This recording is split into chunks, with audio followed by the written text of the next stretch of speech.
Well, I grew up in a family of three. I'm an only child. It was a non-Christian home. The home was pretty much filled with alcohol and rap music.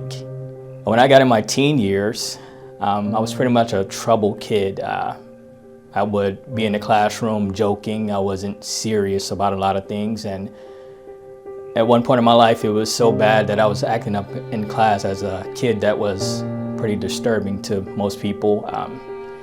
They would move me out of class and kick me out or send me to in-school suspension.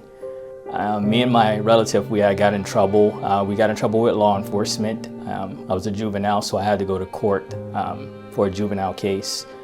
And after that encounter with law enforcement, I said to myself, I'm not going to get in trouble anymore and do anything that would, hurt my mom and dad or make them feel bad.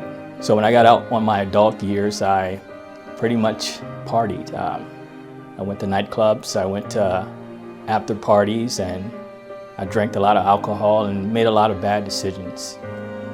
I can remember one situation of my life where me and my cousin, we was going to a club, and I can remember drinking the last little bit of alcohol that was in the bottle, and I remember going inside the club, and I remember buying another alcoholic beverage, and I went in there and I was standing with my cousin, and I told him, I said, hey, I need to go sit down.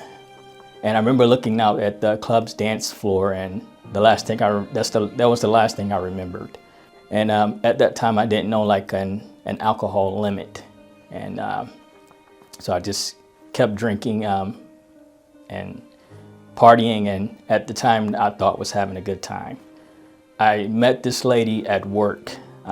We started talking, we had a relationship, and after a while we decided to move in together. She loved to go to the clubs. She loves to party, and she did the same thing pretty much that I did. And afterwards, we lived together for about 6 years, and then we split up, and then I decided, I need to get away from the environment that I was in. So I ended up moving to the city I live in now. And at that time, I was so used to having someone in the home that I became lonely. When you don't have the Word of God with you or anyone else to talk to, you become lonely. And so I got on this dating site, and I met another woman on the dating site. And this woman, she introduced me to Islam. She said, we can't date unless you're a Muslim.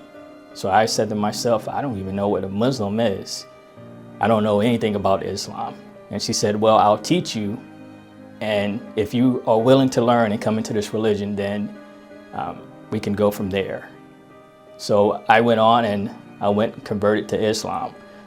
I sat there for a year and listened to the sessions that they had as far as what was going on in the mosque. But I was sitting at home one day, and she was pretty much drunk. And I looked over at her and I said, this can't be the life that is right for me. I remember sitting at home, and a thought came to my mind and said, hey, you need to get baptized. And at that time, I never learned that baptism never saves you. I got on my phone and I Googled churches in the city I live in, and many churches came up. I remember when I was a kid, I went to a Baptist church. Most churches have answer machines, and I thought when I was going to call the church that I was going to get an answer machine. But then I got a voice, and the person picked up, and I told them, I said, hey, I want to know how I can go about being baptized. And that person said, well, how about you come into the church and we can talk more about it? The person I talked with was the pastor, and he said, hey, what's on your mind? And I said, well, sir, I want to know how can I get baptized?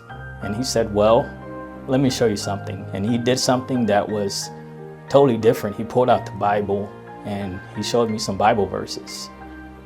And he went through the plan of salvation with me, and I felt like at that time, like everything had changed for me. Now, after getting saved, there's a very real world out there. Once I left, of course, Satan wants to attack. I pretty much left and I went back to the house that I was living in because I was still living with a Muslim woman. And I was still going through heartache and pain. So I built up enough courage one day to say, hey, look, I just accepted Christianity. And she said, you know, you accept Christianity, you can't live here in my house. So she pretty much said, you got to get out. And then throughout that time, I was struggling big time. I didn't have enough money. And it was like the Lord provided a place for me to go. And he gave me the money and I got my own apartment and I started living in my own apartment. So I was sitting at home one day once I was in my apartment and I got a phone call from a number I didn't know. And me, I don't answer numbers I don't know. So I let it go to voicemail.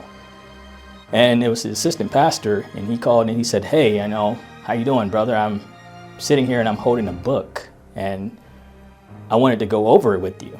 He said, pastor said he gave one to you the last time he was here. And I was like, oh yeah, pastor did give me a book, but I didn't read it. And he said, it's fine, it's okay, we'll go over it. He sat down with me once he came to my house and he sat down with me, he went over these discipleship books. And man, these discipleship books, they really, really changed my life. The more I think about it, I'm so happy to be able to go to church because I was in a very, very dark place in my life. So if God can save me, if God can teach me those things, then he is almighty to help anybody who's willing